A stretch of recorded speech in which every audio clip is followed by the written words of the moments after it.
Tila nga malabo na nga magkita pang muli nga mga idol ang tinuguri ang mag-best friend na si Duterte at si Apollo Kibuloy. Nakilala natin mga idol ang mag-best friend na ito at mas lalo pa na nga natin silang nakilala simula noong naging Pangulo ang ating dating Pangulo na si Duterte. Na noong mga panahon na yun mga idol ay makikita naman natin na malakas pa ang kanilang mga pangangatawan at mayroon pang maibubuga. Naging matunog nga mga idol ang mga pangalan ng dalawang ito ni Pastor Apollo Kibuloy at ni Duterte. At kasabay nga noon nga mga idol ay tila nasa kanila na nga ang lahat. Subalit ang masaya nilang sinimulan mga idol at ang lahat ng mayroon sila noon ay tila nauwi na lahat sa wala.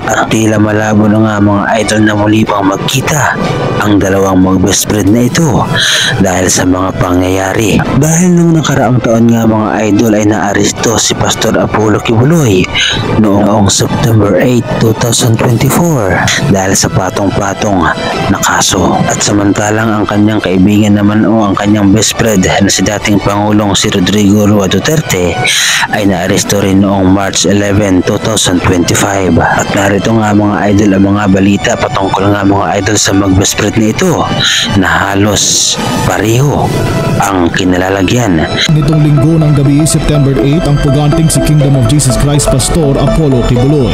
Harapang self-proclaimed Son of God sa patong-patong na kaso ng child abuse at sex trafficking at kabilang din sa listahan ng FBI's Most Wanted sa Amerika. Inaresto na si dating Pangulong Rodrigo Duterte ngayong Martes ng umaga dahil sa mga krimen laban sa sangkatauhan o crime against humanity.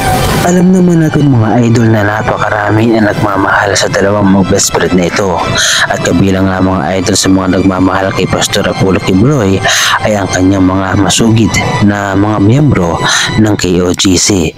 Samantalang ang ating dating Pangulo naman mga idol ay marami din ang mga Pilipino at ibang lahi ang sumusuporta sa kanya. Subalit gaano man mga idol karami ang nagmamahal at sumusuporta sa kanila ay hindi pa rin napigilan na sila ay maaresto. Ang ating dating Pangulo nga mga idol ay kinasuhan ng ICC dahil nga mga idol sa crimes against humanity. At ang lahat ng ito mga idol di mano ay mayroong kaugnayan noong mga panahon ng drug war ng ating dating Pangulo sa ating bansang Pilipinas. Noong 2018 nga mga idol ay nakasuhan na sa dating Pangulong Duterte ng ICC. Subalit hindi naging madali mga idol para sa mga biktima ng drug war ng ating dating Pangulo at ng ICC na dakpin o hulihin ang ating dating Pangulo.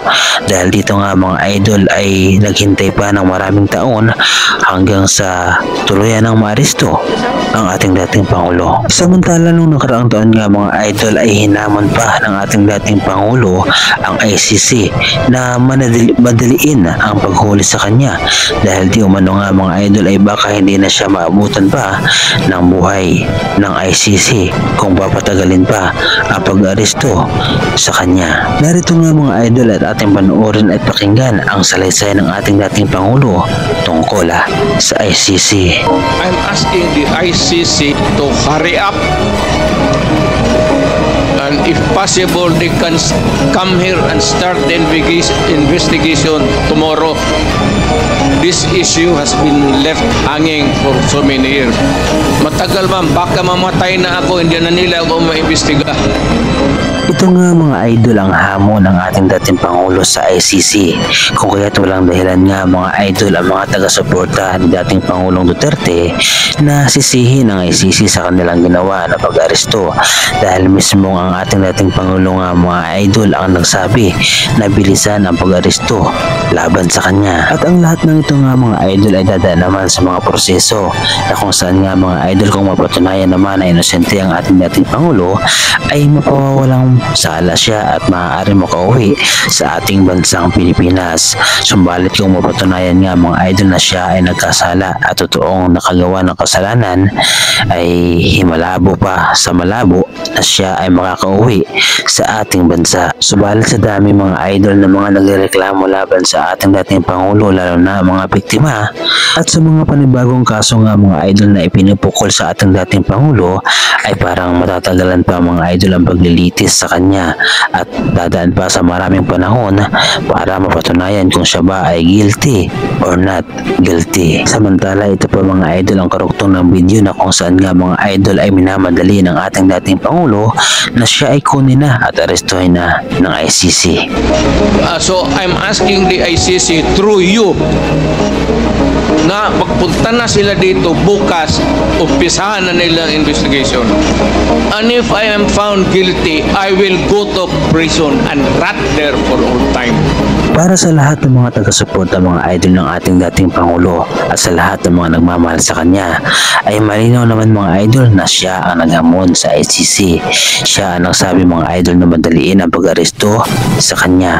Kaya naman walang dapat sisihin nga mga idol, kundi ang ating dating Pangulo na siya mismo ang nagsabi at humiling nito. Kaya naman ang dapat gawin mga idol ng mga taga-suporta ng ating dating Pangulo ay hintayin ang paglilitis, hintayin ang resulta kung nagkasala ba ang ating dating Pangulo at kung hindi naman ay malaya siyang makakauwi sa ating bansang Pilipinas.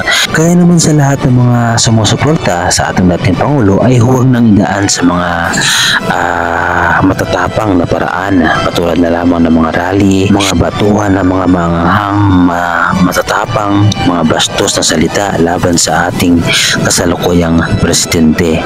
Dahil ang lahat ng ito nga mga idol ay nagre-resulta sa hindi maganda, hindi lamang sa ating mga mayang Pilipino kundi sa ating bansang Pilipinas. At kung talagang mahal na mahal natin ang ating dating Pangulo na si Duterte, ay manawagan ng maayos sa ating gobyerno. Hanggat maaari ay huwag magsimula ng away, huwag magsimula ng bangayan, dahil hanggat nagsasalita ng masama ang kabilang panig ay mas lalong dinidiin natin ang ating dating Pangulo sa alanganin. Dapat ay makiusap ng maayos, suriin ng maayos at suportahan ng maayos, dahil hindi lahat ng bagay mga idol ay nadadaan sa marahas na paraan. Tunay nga mga idol na lahat ng ating ginagawa ay mayroong resulta. Kung gumawa ka ng hindi maganda sa iyong kapwa, mayroon itong balik na hindi rin maganda. Sumbalit kung ang iyong ginawa sa iyong kapwa ay mabuti rin ang balik nito sa iyo. Subalit minsan mga idol, sa sobra mong kabutihan ay ikaw pa ang napapahamak. Kaya naman mas mabuti mga idol na mamuhay na lamang ng tahimik, maayos, yung wala kang tinatapakang tao, yung wala kang inaargabyadong tao, dahil ang lahat ng ating ginawa noon mga idol ay hindi na maibabalik pa at tanging magagawa natin ay pagsisihan. Subalit huli na ang lahat. Kayo mga idol, ano ang masasabi ninyo at ano ang inyong mga reaksyon at opinyon patungkol sa magkaibigang Duterte at Kibuloy? May pag-asa pa kaya silang muling magkita mga idol pagdating ng panahon? O talagang wala nang pag-asa? Ano ang inyong masasabi mga idol? Dito, ibahagi mo naman mga idol ang inyong reaksyon at opinyon sa ating comment section.